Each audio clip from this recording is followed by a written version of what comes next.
Welcome to the series Growing Up in Easton. This is a program which will preserve the past, the childhood memories of those people who grew up here in Easton and who want to share the activities and events of their childhood. These are events and activities that probably many of you are not familiar with, but we want to preserve them, we want to share them, and so it's with a great deal of pleasure today that I welcome Alice McCarthy and her classmate from the Oliver Ames High School class of 1948, Wayne Legg. Welcome to Growing Up in Easton. So, Alice, I understand that when you grew up in Easton, it was the Depression. Yes. And yes. What was it like? Tell us a little bit about your family. Well, I was born in 1930, and I was the last of 8 children. My parents must have been delighted when the Depression, well, the Depression had hit just before I was born. Mm-hmm. And I don't ever remember being deprived, and I never even thought that I was poor. It never entered my mind. And I think of the people nowadays that the government is trying so hard to help and get out of poverty.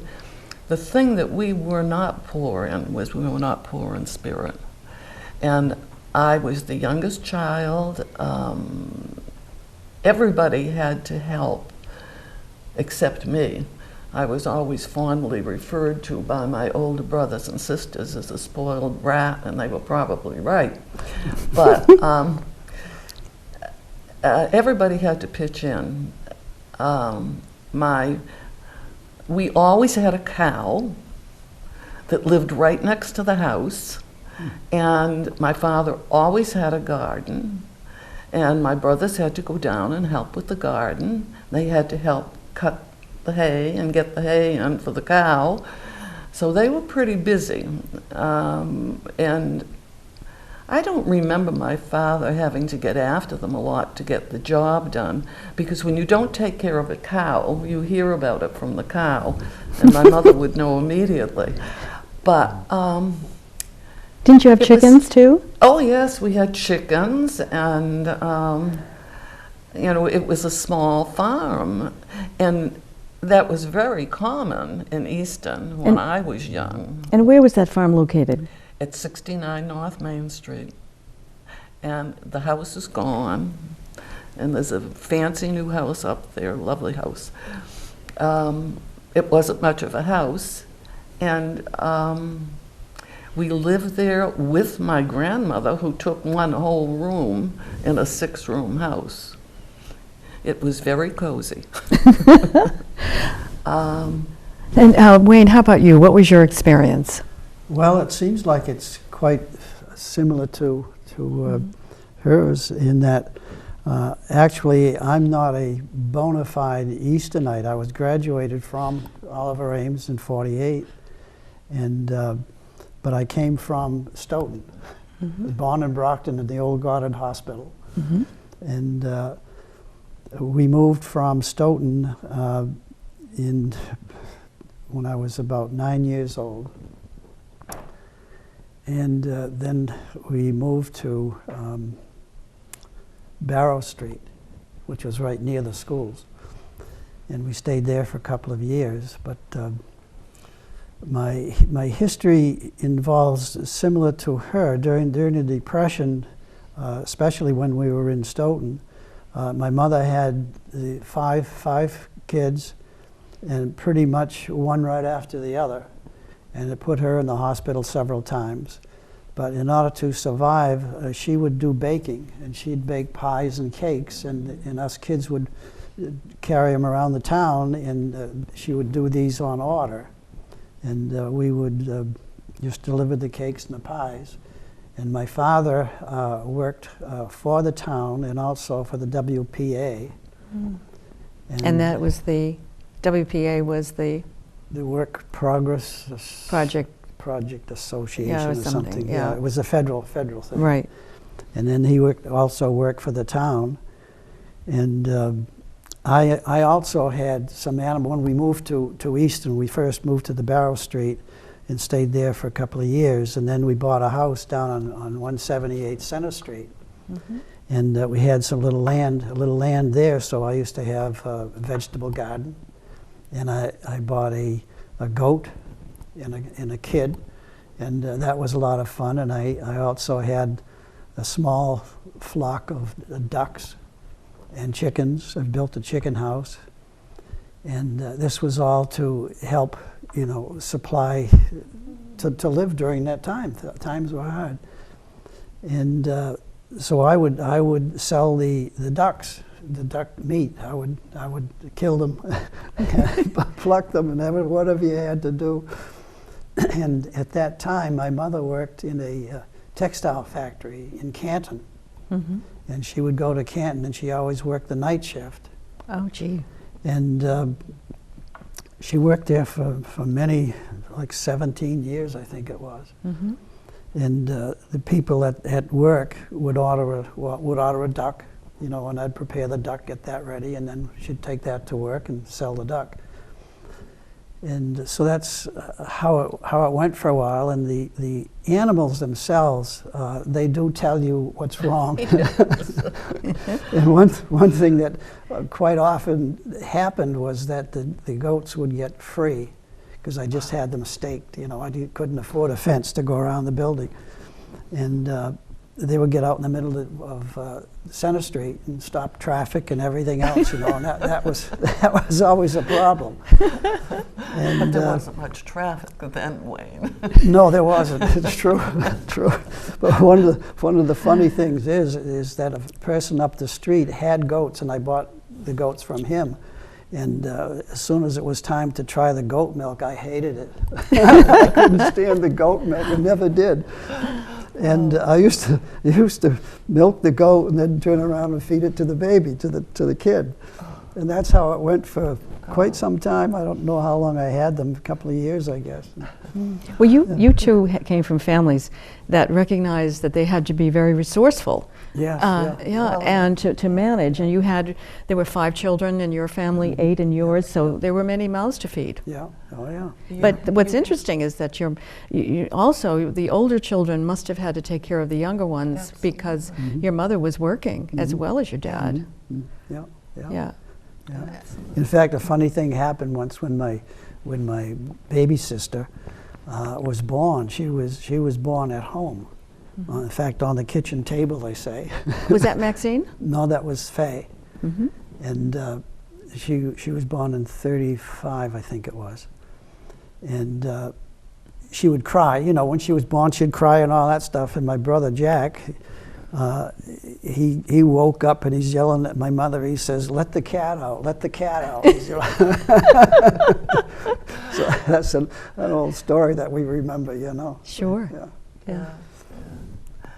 Well, one of the memories I have of my mother, who really had to struggle to find enough food for 8 kids, as you can well imagine.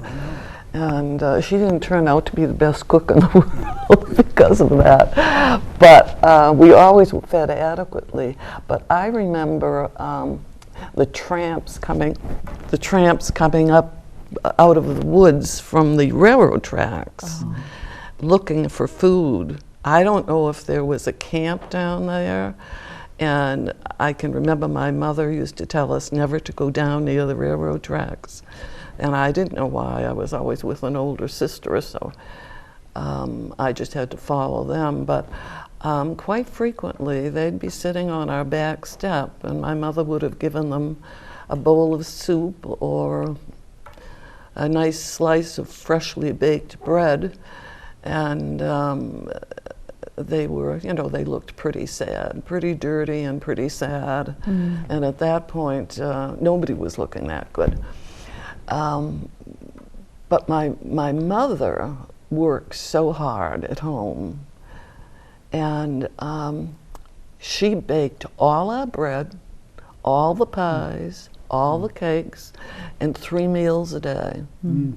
I think that's a pretty tough job. I wouldn't have been able to do it. And it was for 10 people.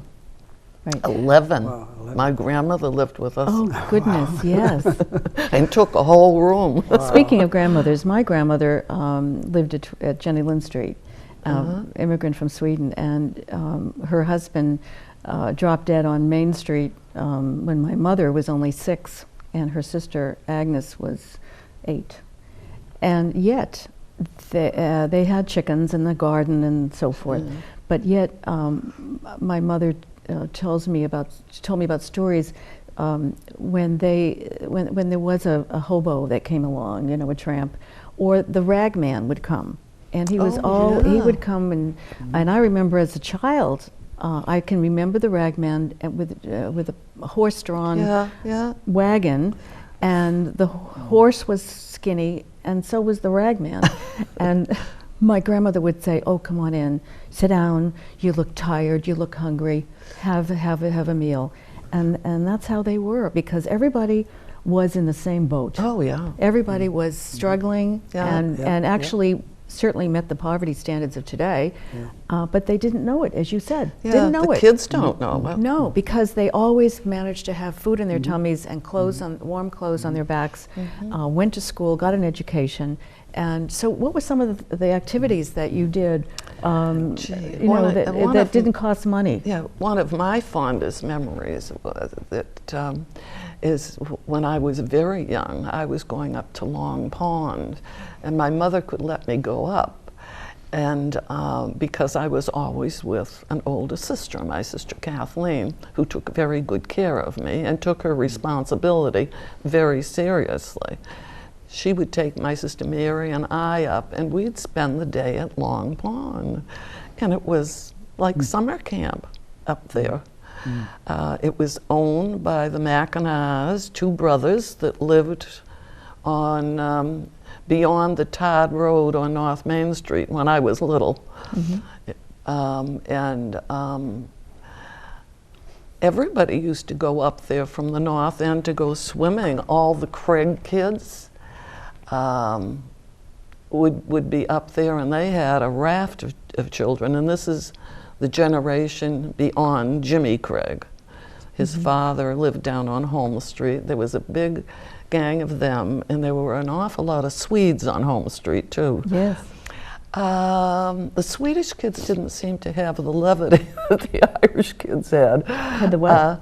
You know, to be able to go off up swimming up the pond. They actually seem to have adults with them most of the time. Really? Yeah, and there was well, not the Gustafsons used to go, but the Rydholms never could go. Oh. And So Gus was very strict, Gus Rydholm. yeah, he probably couldn't swim, so he was nervous about the kids. But as I say, I had older brothers and sisters, and I jumped to it when I was told, you know, to get in or, you know, get off the dock or some such thing. But it was such a wonderful summer, because as soon as my brothers and sisters got out of school, the day was set. You know, everybody had to get through their chores.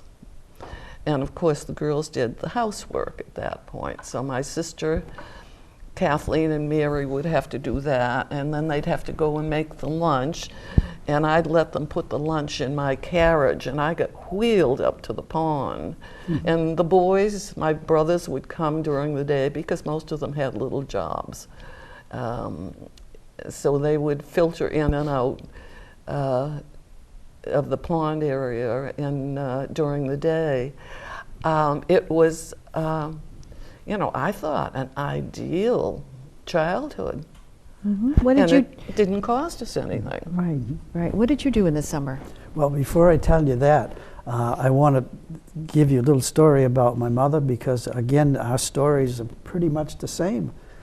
And my mother was taken along with 2 of her brothers to Oklahoma somewhere around 1906 or so, and her father was a druggist, and he had worked in Boston, and for some reason he took the family and my mother to Oklahoma on the Panhandle. And he was part of the beginnings of the town of Laverne, Oklahoma.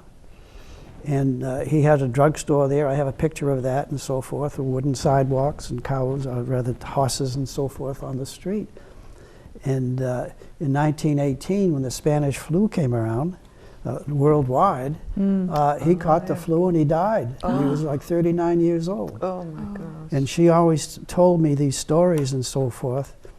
And when my grandmother then at that time, she had the two boys to take care of, and things were just kind of out of whack for her. And she put my mother in an orphanage. And my mother grew up in her teens in an orphanage gee. in Oklahoma. And she always told me that at home they lived in a cave. And I couldn't figure out where would there be a cave out on the Panhandle. You know, I never could figure that out, but she always referred to it as a cave. Yeah. In later years, we came to the conclusion that it was a sod hut. You know, a sod house. A sod house. And they were big out to on her, the it would plains. look like a cave because Yes. she told me, she said, "Oh, we had grass on the roof and all." Yeah. And so that was quite interesting. Yeah. But that's how she learned how to cook and take care of herself and the family and all that kind of stuff. And it's the same as what you experienced. And how did she end up back in Massachusetts? Somewhere along the line, her mother did remarry for about, I think it was 2 years. And then she came back east because she had a lot of cousins and so forth in the Stoughton area. And then when she was in Stoughton, then she met my father at the church, Unitarian Church, and they were married, and they worked very hard, you know, to get a new house and, you know, all that kind of stuff, and fix up the house. In fact, when we first moved in there, our bathroom was in the barn. We had one of those, but it had a separate edifice for itself. Oh, It was an outhouse. An outhouse. No, ours was in the barn, so of course we saved all the newspapers and everything.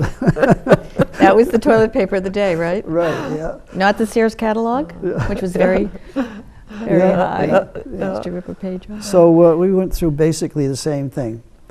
But in fact, it was during 1941, I think, that we did get a new bathroom. And what kind of activities in the summertime did you enjoy? Yeah, of course, the animals. You know, I still had chickens and ducks and the goats for quite some time. And I would just putter around the yard. I was a great fix-it person. You know, anything that went wrong in the house, I could fix. You know. Wonderful. Basically, even as a kid, you know. Now, what did you do with your friends? Well, we Can you remember? didn't have many. They had the Silvers down the street, and Betty. Interesting. There's a person by the name of Betty Foote that lived next door to us. So now we had the Foots and the Legs. I never thought of that. Betty Harold. Betty Harold, yeah. She's gone now. Yeah. And we didn't play an awful lot around, basically. It's just we did chores. You know, had a in lot to sense. do to manage. I built a chicken house all by myself, and I was always busy building things. And Well, your mother must have loved working. you. Oh, yeah. Well, were you the man of the house in some ways? For a while there, yeah. Yeah. My brother, because he was 2 years, one and a half years older than I was. Mm-hmm. And he worked for Tommy Rye, a farm just up on Sheridan Street. Mm-hmm. And he worked there for quite some time, and he was always off and running to the farm. And then in later years, he went to Aggie down in, where's that? Agricultural school. Agricultural school. Mm-hmm. And he was stepped on by a cow one time. And a bee sting type of thing, you know, and as he's milking the cows, and it put him out of business, and he never went back. Mm. But in later years, he worked out fine. It was, you know, a temporary type of thing, but it's very painful. Mm. And he eventually went into the Marine Corps, and he did a fine job there. Was in Japan, and then in later years, they called him back again after he already had a family, and they called him back to go to Korea, but instead of sending him overseas, he stayed in Camp Lejeune. Okay, in North Carolina. As a cook. Oh, So he didn't go overseas again. But, And what about winter activities, Alice? Oh, winter activities. Oh, well, we used to make a great slide from the barn until we hit a stone wall, but it wasn't a very steep hill. And building snow forts, I can remember my brothers would get going on those, and they'd get sick of them after a while, and I was sick of shoveling snow, and the girls could take them over then. How about skating? Yeah. Oh, I skated down. yeah, we had a we did pond at the skate. end of our field, and Holmes's pond and our pond was side by side, and Holmes' pond is where Jimmy Craig started skating too. Really? Jimmy Yeah. Craig, of course, is the Much Olympic younger, yeah. goalie. Yes, Yep. yes. And so we skated a lot, and we were able to skate at night down there without the aid of electric lights, because if you fell in, you didn't go beyond your knees. They were just kind of little catch basins for Right. the drainage pattern, and that was always great fun.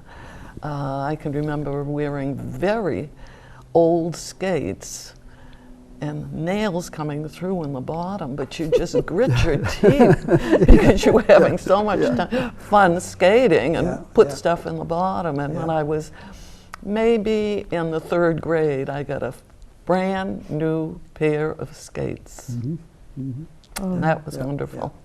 Yeah. And Wayne, how about Well, you? we did the same thing when we were in Stoughton. My grandmother had a pond in back of her place, and we went there. But when we were in Easton, we again didn't have a lot of money for things to do and so forth. So we would make a set of skis out of barrel staves. You know, we would make our own skis. And then we had kind of old antique bicycles that we had. Oh, yeah. And we used to do a lot of bike riding, but dangerous things like jumping over barrels and logs and all that kind of stuff.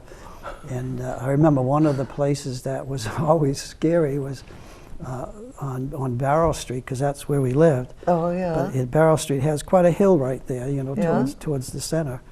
And there's a lot of rocks in that area, big stones and rocks and Yeah. everything else. And it was quite a challenge to ride our bike, and we would ride down that thing, you know, and just try to avoid all the rocks and everything else. And it was really, I'll never forget that. It was really a hazardous game to do. And if your mother ever knew you were doing it, you'd be in deep trouble. Oh yeah, yeah. My yeah. mother would not allow us to go down to the park because some kid, when it was first open, broke an arm or some damn fool thing down there. And my mother said, I have not got the money to take care of you. You stay up here and play here. Oh, we lived in that house right at the gate going into the park, the very last house on the street in Barrow Street. We lived in that house. Oh, that's a great house. And there was a humongous big rock in the backyard. Yeah, I mean, that's a lot of it was rocks. a big rock. Yeah. Did you you probably played in the park a great deal? We did, yeah, we did. I never got involved in sports for some reason. My whole family was never really sports oriented, so I never got involved with that. I was always busy doing something else, you know. But yeah, we did a lot of time in the park. Yeah. The one thing that you'd mentioned about buying things, or getting gifts, we got at Christmas time. My brother got a BB gun. And he used to use it around the house, you know, and hit bottles and cans and all that stuff. And I always wanted one. Of course, I was a year younger than he. And I always wanted one. And one Christmas, like the next Christmas, he told me the secret. He says, don't tell anybody. He says, but you're going to get a BB gun. I said, oh, great. So we got it. And then we started to have fights or whatever you want to call it. turn? You know, and we would hide behind rocks and we'd shoot at each other. Oh my Lord. It was Winnie. just unbelievable what we went through. See, my mother would have taken that BB gun and broken it right over her knee after she got through spanking whoever brought it into the house. And the other thing that my brothers could not have, they were not allowed to have slingshots. It was as though they had Uzis or something. I mean, my mother would say, I can't afford anybody to get badly hurt. Yeah, that's true. And it probably would have been $20 at Dr. Porter's for the whole injury and surgery and everything. Well, lucky But we never they did get really hurt. But what's quashed the whole thing, or slowed it down a lot, was the fact that somebody in the neighborhood was breaking windows with the babies. And of course, we heard about that. And so it kind of put the squash on that whole idea, you know. And, But I wanted to say you were fortunate to live right next to the Frothingham Park. And of course that's in my day, generation later, or 10 years later, you know, we would always go to the park. There was so much to do. Yeah, at that time they had just swings and the seesaw and the tennis court. And then we had the bars. But now, my daughter and her husband and my 3-year-old grandson just came up from New Jersey for Thanksgiving and went to the playground. They have all new equipment there. And, they have and my equipment. son-in-law Ryan said it's the best playground he's ever seen. And Yeah. it's quite amazing. So go visit it. Yeah, Buddy Worcester. You did a won't fit though on the fantastic job of swings, that. Wayne. That equipment that they had up there was so wonderful. And I had nothing to compare it with because all I knew was Easton. But I do remember those swings as being so heavy. And if you got hit with those swings once, you never ran across the area because they were heavy, hard swings. And what about that round thing that everybody got on and ran and with? ran around. they got And the nice high slide. Yeah. They were dangerous, I mean, though. what fun. Yeah, fun. But all those years, you know, kids used that park, and they periodically, somebody would get hurt, but I don't ever remember any severe hurt. I mean, you learned if you did certain things up there, you know, you were going to suffer the consequences of it. And the swings were really the worst one, but they were all taken out of there. Well, so tell me a little 20 bit. years ago? Yeah. Tell me a little bit about Oliver Ames High School and your high school days. What kinds of exploits did you have? Yeah, it was a nice place to be. I liked junior high and high school. I was sick of elementary schools. What did we do? We behaved ourselves. Well, before we went to high school, the elementary school in the center of town, Right. that was a nice experience because that's the first place that I started, and that's where I met her. Northeastern Grammar School. Northeastern Grammar School, and that was an experience for me.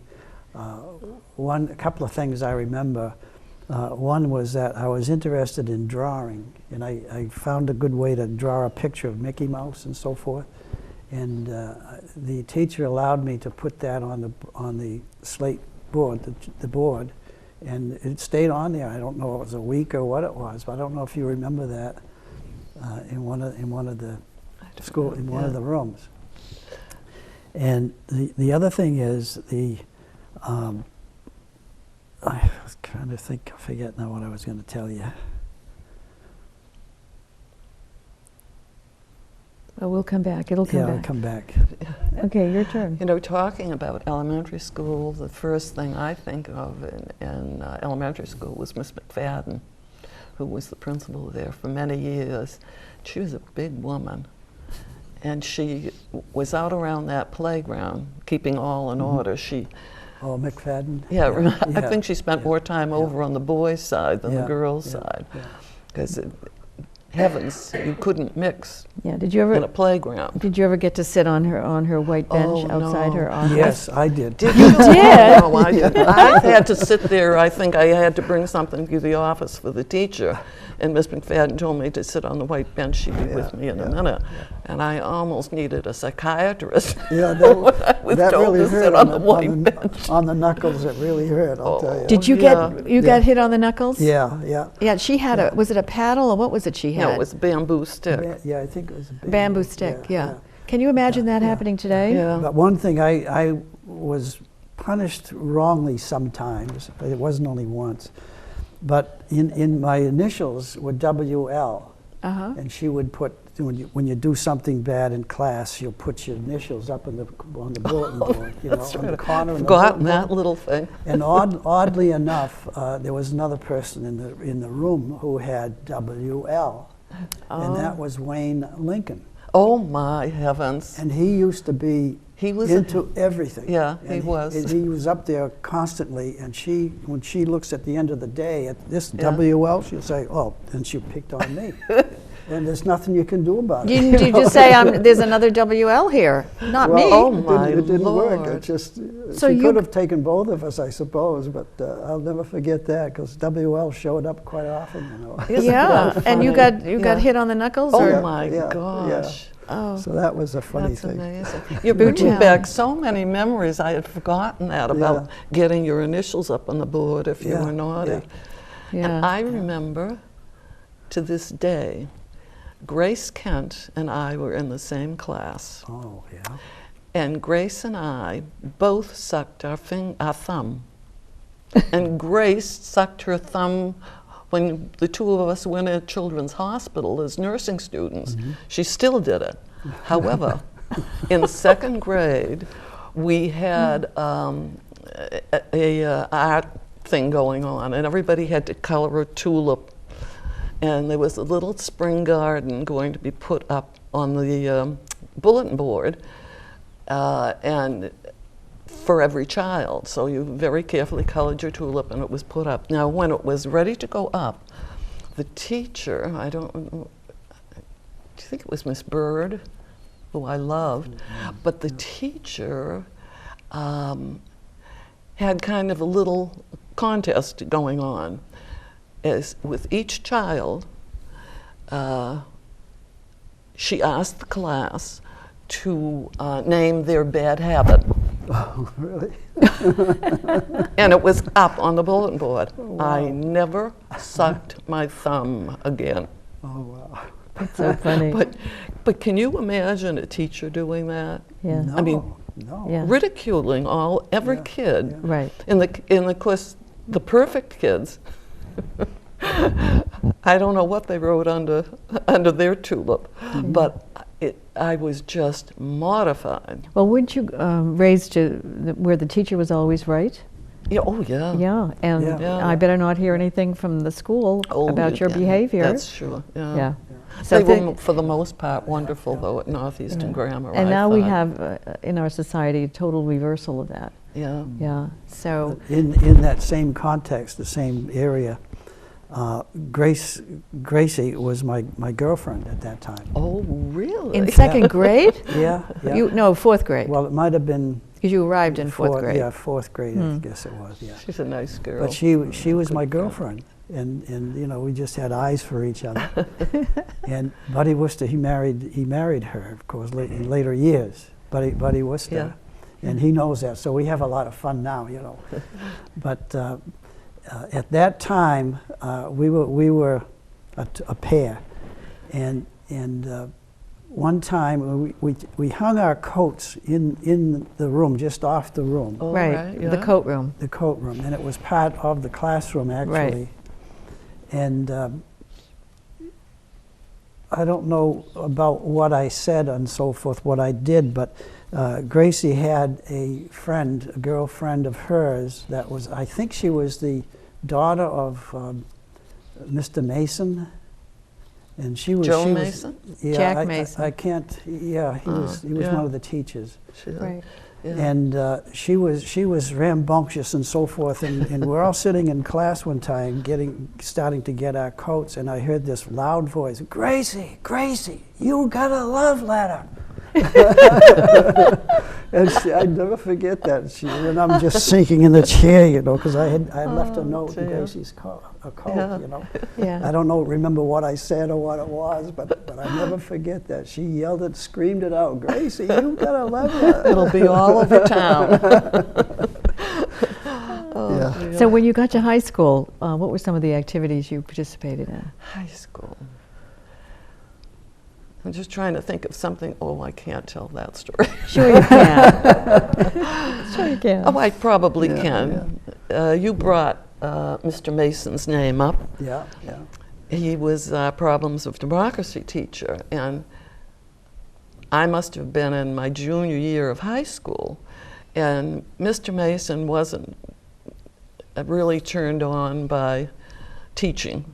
He loved sports and everything. He was very involved in that. So he was having it was right near the end of the year, and he was telling us what they used to do at class day when he was young. And so, it was all kinds of pranks. That's what class day was supposed to be. And so a group of us in his Problems of Democracy class decided that we were going to pull a prank on him. And so when the class started and he wasn't there, somebody said, let's jump out the windows. I think Vanjie was in that class, and I don't know if Vanjie jumped out or not. She wasn't I remember the that. type of one that did it, but I can remember Yeah. I was out there Yeah. jumping out the window, and, I remember and so that, we but I all didn't ran jump. downtown from Oliver Ames High School. And Mr. Mason came because he was working on class day preparations, and he came to the class and there was nobody there. You remember So- that? I remember that We ended up- the English teacher, Miss Foster. Yeah, we ended up, because we came back to the room and Mr. Mason wasn't there, or the periods had changed. So our next class was Miss Foster, Oh dear. and she did not fool around. Right. Oh, Right. Yeah. And so Miss Foster was working on the graduation day ceremonies, and we were having a grand time in her room, singing. Were you in that class? Yeah. Yeah. Yeah. We were I having a remember good that. time, Yeah. laughing and talking, yeah, and yeah. for a whole period. And she had been told that we were taken care of, and we weren't. And I think we all had spring fever. So she came into the class, but she heard the roar of us outside the classroom, and she came in. And she stood in that door and slammed the door shut. And did she give us heck? And so she was furious because she just never stood for anything like that. And so Mr. Mason came to our rescue because it ended up in the principal's office and all kinds of stuff. And he fessed up to the fact that he was the one that gave us the idea. Yeah. And so Miss Foster wanted us all to get red U's, the whole class. To get If what? you were, red U's, that's the worst.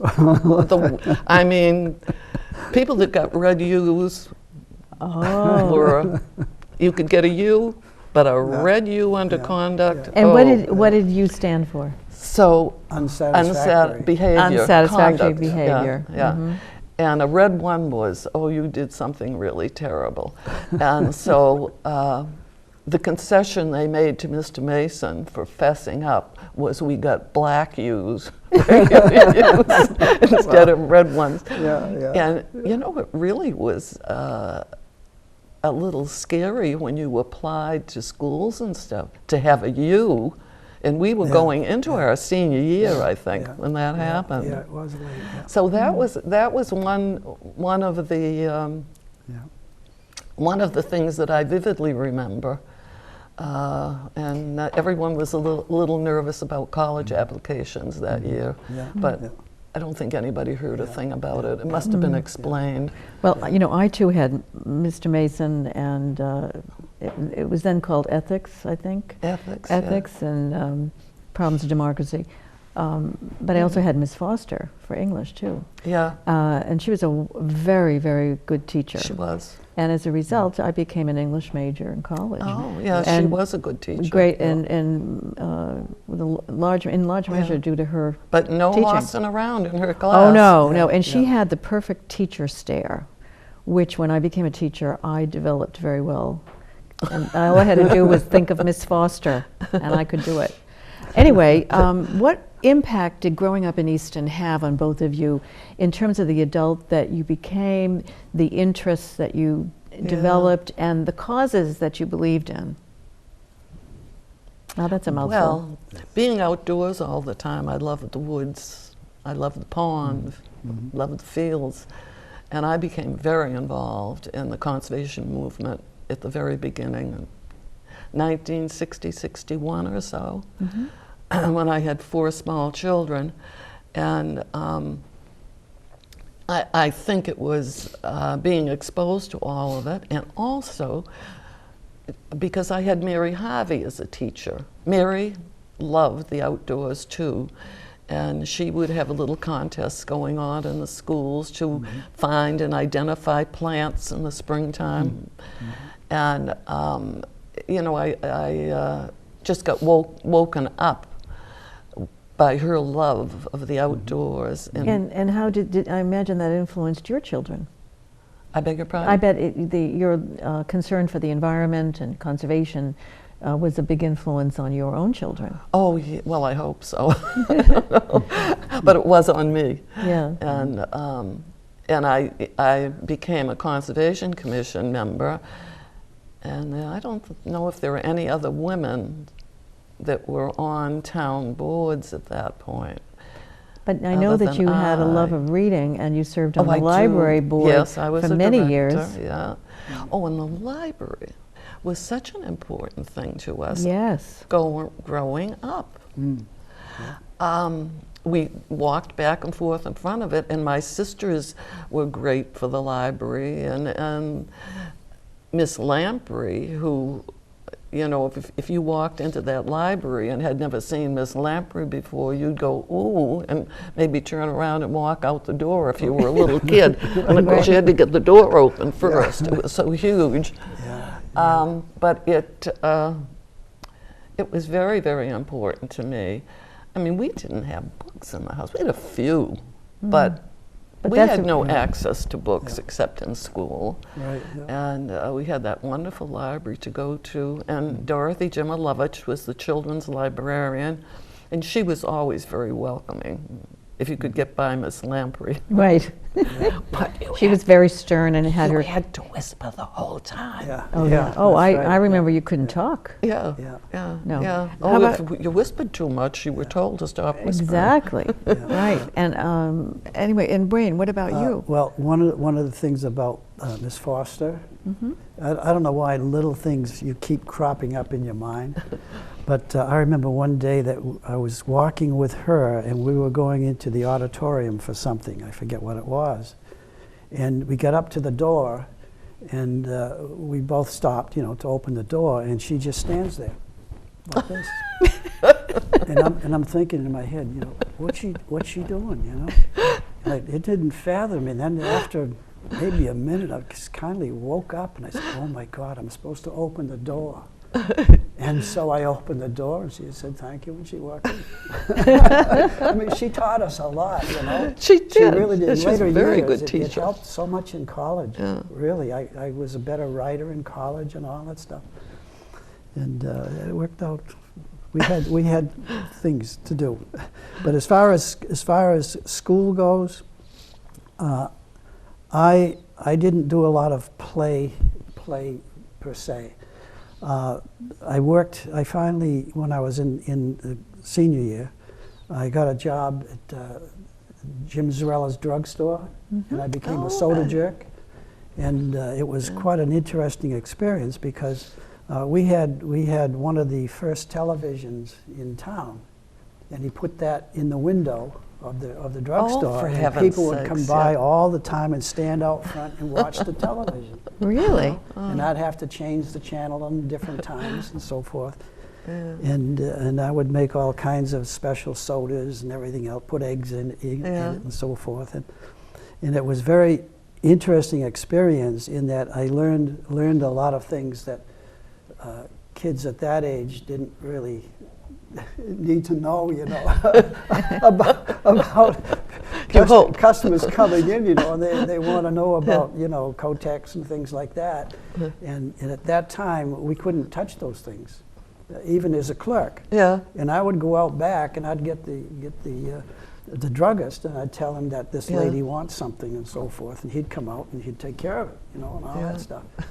And as this went on, you do get a little more brave and so forth. And my wife always kids me about how I wrap up Christmas presents, because there's a certain way, neat way to do it. You know, you had to wrap it up in paper. You didn't have a paper bag like they have today. And you'd wrap it up in paper and all that kind of stuff. So you'd learned a lot through that. But it was between that and in the high school chemistry class, the science class. You know, I was a great scientist person. I loved experimenting. And as one of my hobbies, I did make a small lab in the cellar of my house on Center Street. And I still have part of that somewhere in the shed. And I would do experiments at home and so forth, and do all kinds of things. And I had such an interest that the teacher, and I don't remember, we had a couple of them, and I would do all kinds of experiments with them. And then when we got to discussions and etc., I would correct the teacher. You must have been popular. and so it was. Well, it probably got out of hand at times, because I'd end up arguing with the teacher because this isn't so and that isn't so and all that stuff. And she eventually made me in charge of the chemical room. They had a room that had all the chemicals in it and so forth, and I was in charge of that and so forth. So I got an early start in being a chemist. And that started me thinking of college and so forth. And when I got out of the high school, I still worked for the drugstore for a very short time, and then I went to Canton and worked in a textile factory for 2 years.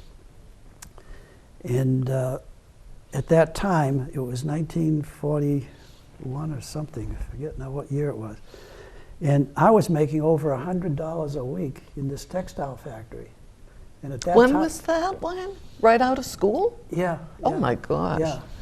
And gee, I wish it I'd was known interesting that. work, but would have grabbed but you. I always had this chemistry thing in the back of my mind, you know. Yeah. And so I went to the boss at where I worked, and I said, you know, if you were to go to textile school, I said, where would you go? And he told me, he said, Lowell Tech, you know. And so I applied there. Actually, I first applied for Tufts, and I didn't get into Tufts, but then I went to Lowell, and I was accepted there, and I graduated from there in 1954 with a BS in textile chemistry. So that was good, you know. And then I went to check my mailbox the last day of school, and in the mailbox was a greetings from Harry Truman, and he kind of had other plans for me. So I went immediately into the service. But interestingly, at that graduation, my sister was there, as most of the family was there, and she was in the Air Force at the time, and she had a great time because she stood at the base of the platform. And each time one of the ROTC members came off, they're suddenly second lieutenants, I guess, or something. And I was never part of that because I was always a 4F. And which is strange because after I graduated, then I became 1A. I was going to Korea.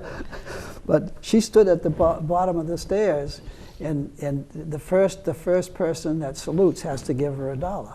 So all these ROTC members had to give her $1. That was interesting.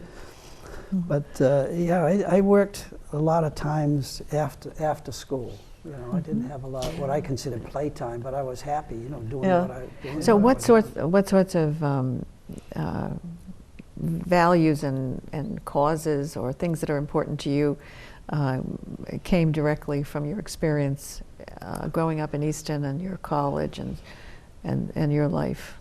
Oh boy.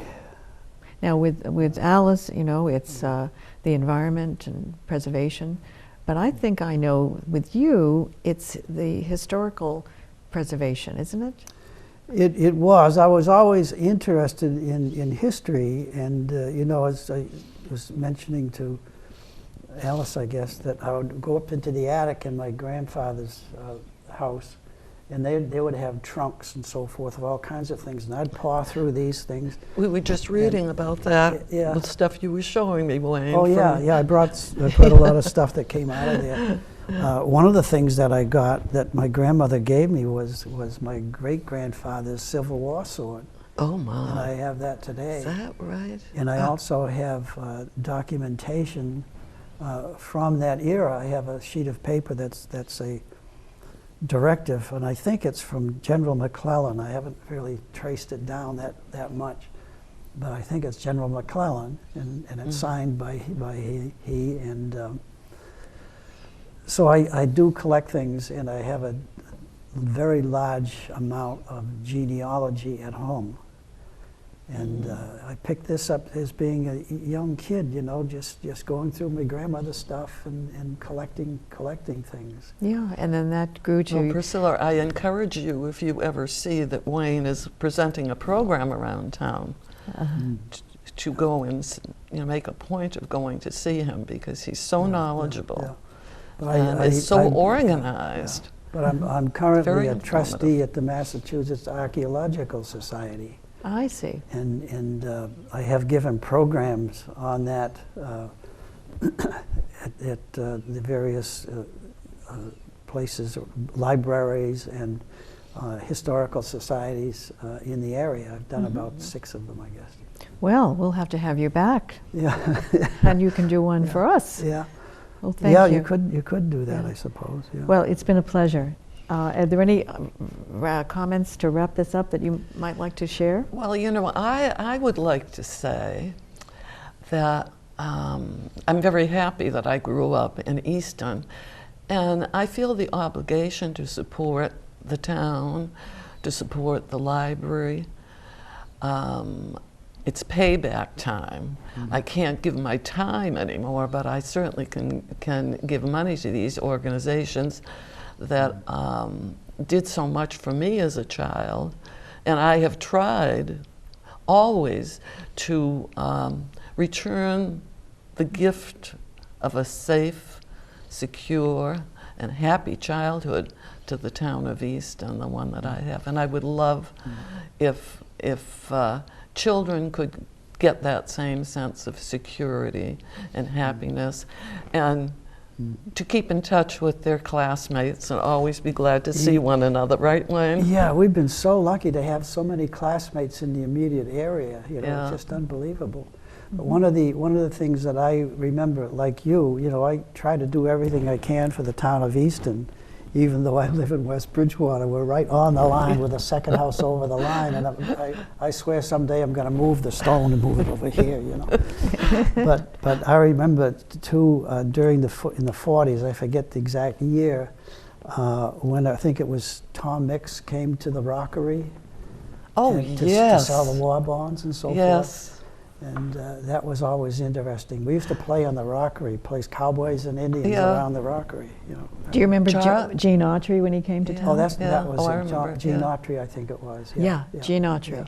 Charlie, my husband, used to go riding with his father all the time. They had 2 horses.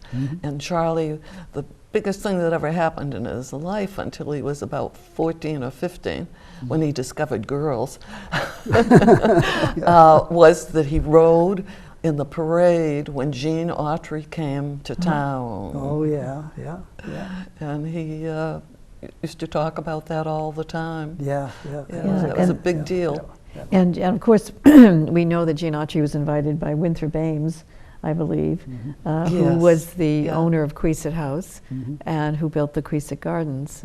As he invited many actresses because he was a Broadway producer. Yeah.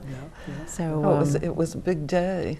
Yeah. My big day with a movie star was when I was in Korea, when the USO troops came through and so forth. Debbie Reynolds came in one of the shows. And I have pictures of me with my arm around Debbie Reynolds. No.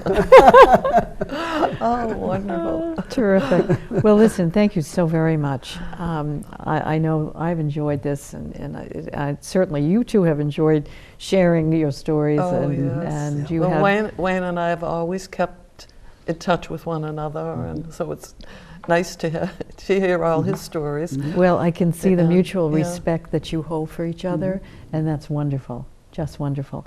And I hope that those of you who have been watching at home have enjoyed this program as much as we have sharing it with you. Thank you. Until next time.